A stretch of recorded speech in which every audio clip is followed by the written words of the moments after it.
Anthony Santoro. Sammy, you're one of the things that I listen to your podcast a lot. And I mean, I love the stories. And one of the things that you said, and you sort of said it just here, here you are, you live this life, you were in the life, but yet you still mention God.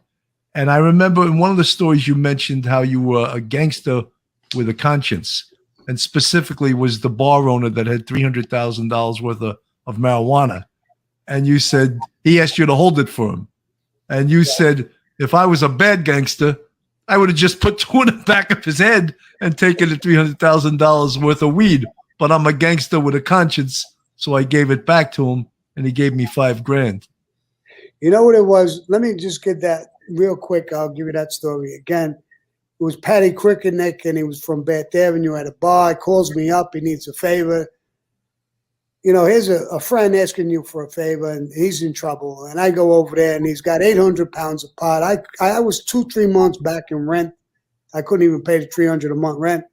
And I pick it up, and I bring it home. And I figure it out, nickel bags, little bullshit things. I could make $300,000. So I'm from dead broke to rich, 2 bullets away from that.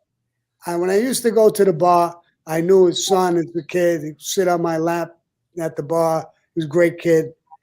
I did think about it. I really did. I don't want to say I didn't. I did think about it.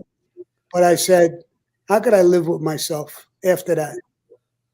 I'm not other people won't trust me. How could I live with myself? How could I look at myself in the fucking mirror after a guy put his life in my hands? And what did I do? I took it. I took his life for fucking money.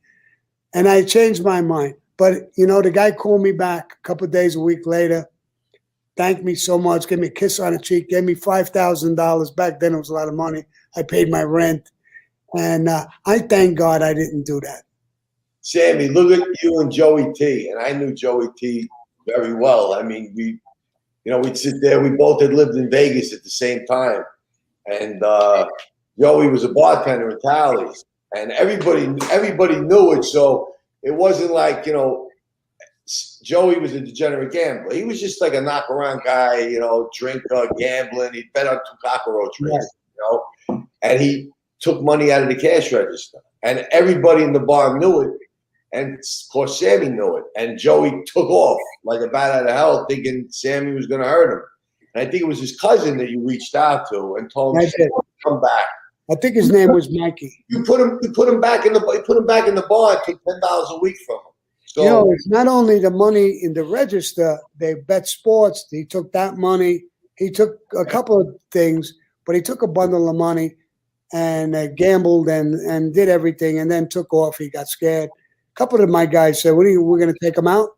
No, for robbing a few dollars, he's broke. He was and then I called his cousin Mikey, and he says, I don't know where he is.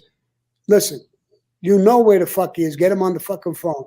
He got him on the phone. I said, get the fuck back here. Tell me who you owe money, and I'll work this out. I put him back to work, and I said, you owe me this money, and every week you give me a few dollars. There's no interest. There's no none. I called everybody in who he owed money to, and I called them in, street guys, and I said, you're even. He owes you nothing. I'm straightening out his debt, and your debt is paid. You know the guys around me. You know he's gambling. Why would you give him this money and barrel him up? Now you're not getting paid. And if you take a bet from him, don't hurt him or don't even bother getting the money. You ain't getting it. So, and he went to work, and I never hurt him. I hurt people. I killed people. But I grew up, I'm a different kind of gangster. My mother and father